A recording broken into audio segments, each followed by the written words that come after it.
विशाल rally होगी EVM के खिलाफ और वक्फ बचाने के लिए। जाति जनगणना बहुत जरूरी है। खरगे जी ने की कैंपेन ईवीएम को हटाने के लिए किया जाएगा। वक्फ की परंपरा आज से नहीं, आजादी के पहले से है। बात से युद्ध न करे, मैदाने जंग आए। क्या मंडल का विरोध मुसलमानों ने किया या जाति जनगणना का विरोध मुसलमानों ने किया? तो जब मुसलमानों ने विरोध नहीं किया तो मुसलमान हमारा साथी है।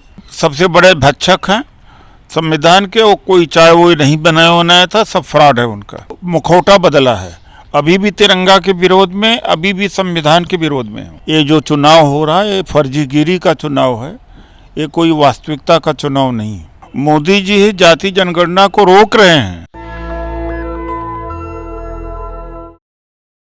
देश की राजधानी दिल्ली के रामलीला मैदान में 1 दिसंबर को ईवीएम हटाओ वक्फ बोर्ड बिल के खिलाफ बहुजनों की एक बड़ी रैली होने जा रही है। डॉक्टर उदित राज ने मोर्चा संभाला है और उन्होंने ऐलान किया है कि अब ईवीएम भी हटेगा और वक्फ बोर्ड बिल जो सरकार की मंशा है उसको कामयाब नहीं होने दिया जाएगा। उसके बाद कांग्रेस के अध्यक्ष खरगे ने भी कहा है कि हम सड़कों पर उतरेंगे ईवीएम के खिलाफ।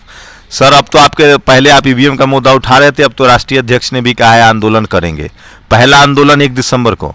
देखिए, परिसंघ बहुत दिनों से आंदोलन कर रहा था, पिछले वर्ष हमने किया था, अब उसके परिणाम आने लगे हैं। ये इत्तेफाक है कि अगस्त से ही हमने तैयारी कर रहे हैं कि रामलीला मैदान में 1 दिसंबर को रैली करेंगे। और कल एक लाइन स्पष्ट हो गई है। नागरिक समाज के तरफ से पहले ही स्पष्ट था कि ईवीएम हटनी चाहिए। पॉलिटिकल पार्टी में दुविधाएं थी और पॉलिटिकल पार्टी के अंदर नेताओं में भी दुविधाएं थी। लेकिन कल तालकटोरा स्टेडियम से जो बयान दिया है खरगे जी ने कि भारत जोड़ो यात्रा जैसे ही कैंपेन ईवीएम को हटाने के लिए किया जाएगा, इंडिया ब्लॉक एक तरह से स्पष्ट कर दिया है। अब नागरिक समाज जो सिविल सोसाइटी है, दलित, ओबीसी, माइनॉरिटी, आदिवासी परिसंघ, पहले SC/ST परिसंघ था, अब इसके बैनर के तहत 1 दिसंबर को दिल्ली की रामलीला मैदान में विशाल रैली होगी ईवीएम के खिलाफ और वक्फ बचाने के लिए। वक्फ को हमारे प्रधानमंत्री जी कहते हैं कि इलीगल है, अवैध है। प्रधानमंत्री जी की पढ़ाई लिखाई कम हम जानते हैं, लेकिन इतना भी नहीं करना चाहिए कि इसको इलीगल कहा जाए। तो सारे एंडोमेंट ट्रस्ट है, टेम्पल ट्रस्ट हैं या और ट्रस्ट हैं, क्या ये सारे बोगस हैं या फ्रॉड हैं? और वक्फ की परंपरा आज से नहीं, आज़ादी के पहले से है। 1921 में अंग्रेज़ों ने सर्वे कराया था और ये सीधा प्रॉफिट मोहम्मद के समय का ही चला आ रहा। तो उसके खिलाफ, इस बिल के खिलाफ हमारी लड़ाई रहे। जाति जनगणना बहुत ज़रूरी है, जाति जनगणना, और ये सब संविधान से संबंधित है। संविधान बचाने की बात जब कहते थे सब उसी में दायरे में आते हैं। उसके अलावा किसानों की MSP है, तमाम पद खाली पड़े हुए हैं, SC/ST का उस पर भर्ती किया जाना चाहिए। निजीकरण के विरोध में भी हम लोग हैं। तो ये सामाजिक न्याय के जो बड़े बड़े मुद्दे हैं सब इसमें शामिल हैं। तो दलित, OBC, माइनॉरिटी, आदिवासी की तरफ से पहली रैली होगी रामलीला मैदान में। कांग्रेस के बयान के बाद, स्पष्ट बयान के बाद, और मैं अपील करता हूं कि जो लोग घरों पे बैठे होते हैं, अरे राहुल जी कुछ नहीं कर रहे हैं और अखिलेश यादव कुछ नहीं कर रहे हैं, ये नेता नहीं कर रहे हैं, अब उनको यह नहीं कहने का बहाना है। वो क्या कर रहे हैं? घरों में बैठ कर के बुराई करेंगे। रामलीला मैदान में 1 दिसंबर को आए, उनकी भी तो भूमिका है। जब लोकतंत्र खत्म होगा, नौकरी खत्म होगी, महंगाई बढ़ेगी, बोलने की आज़ादी है, तो भुक्तभोगी तो सभी होंगे। तो केवल बंद कमरों में जो ये बातें बहुत गढ़ते हैं, और ख़ास तौर से जो सेकुलर लोग हैं, अम्बेडकराइट हैं और जो सामाजिक न्याय वाले हैं, तो अब बात से युद्ध न करें, मैदान जंग आए, 1 दिसंबर को दिल्ली की रामलीला मैदान में युद्ध लड़ें। सर आप कह रहे हैं तो, लेकिन आप जैसे उदित राज हर साल रैली करते हैं सामाजिक मुद्दों पर, तो नेताओं को तो आगे आना ही चाहिए। तो सही डिमांड है, तेजस्वी यादव हो, अखिलेश यादव हो, या राहुल जी हो, खड़गे जी हो, आप तो हर साल कर रहे हैं, कोई नई बात नहीं है। आप तो हर साल कर रहे हैं संवैधानिक अधिकारों के लिए, बहुजनों के मुद्दों पर, लेकिन पॉलिटिकल पार्टी तो नहीं करती। ये आरोप तो गलत नहीं है। नहीं, गलत नहीं हो आरोप, ठीक है, लेकिन जो सिविल सोसाइटी या जो बेनिफिशरी हैं, जो बहुजन समाज है, वो साथ नहीं खड़ा होगा, वो नहीं लड़ेगा, तो पॉलिटिकल पार्टी क्या करेंगी। लेकिन अब तो परिस्थिति बदल गई है ना।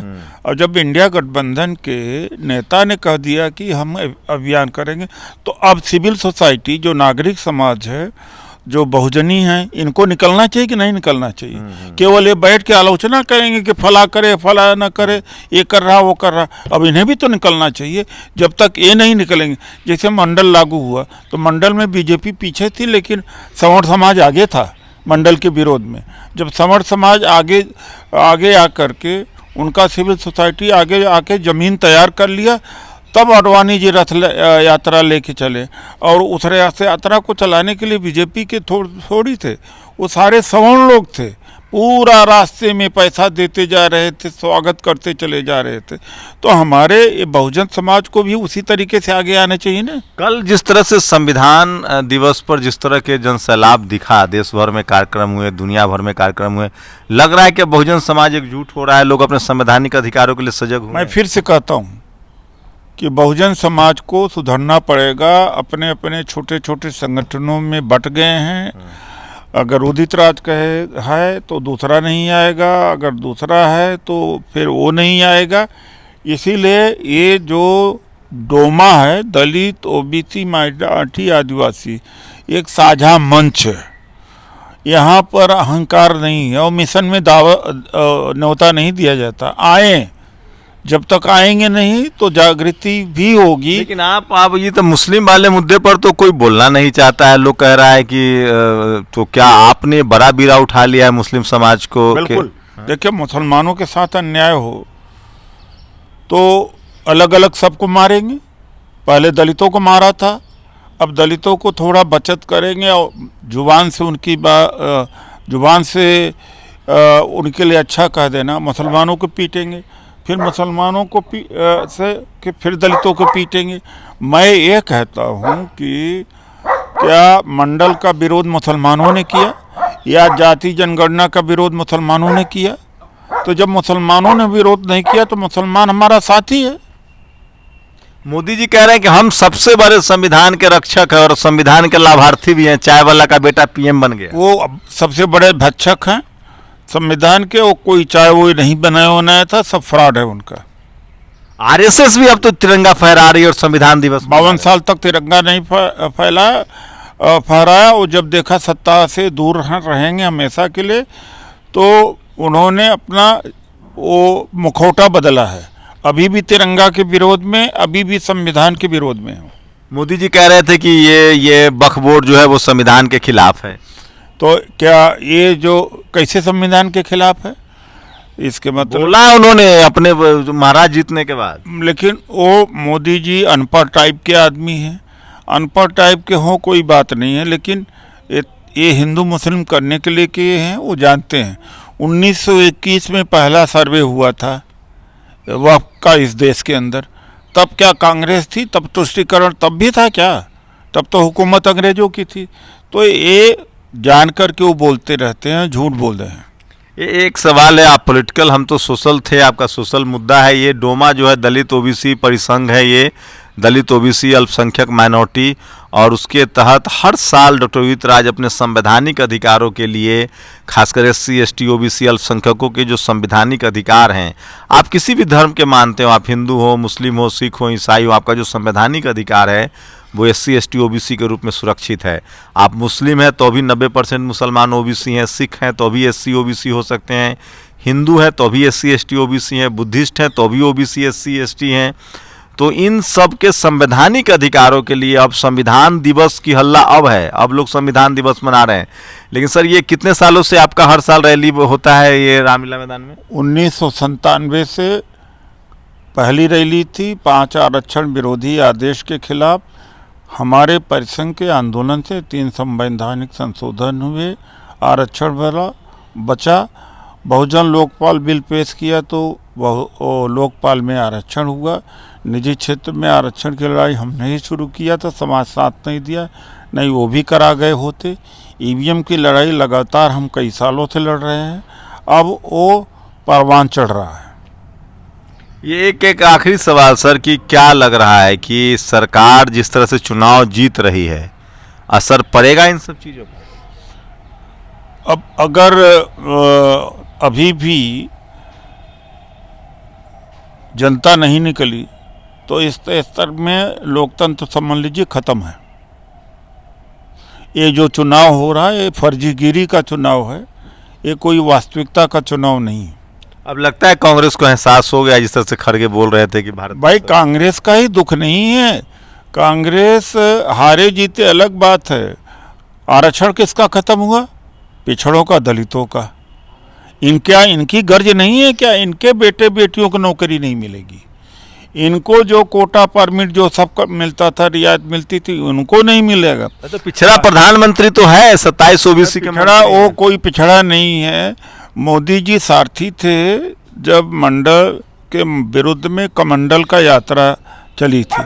मोदी जी ही जाति जनगणना को रोक रहे हैं, तो पिछड़ा से होने से क्या होता है?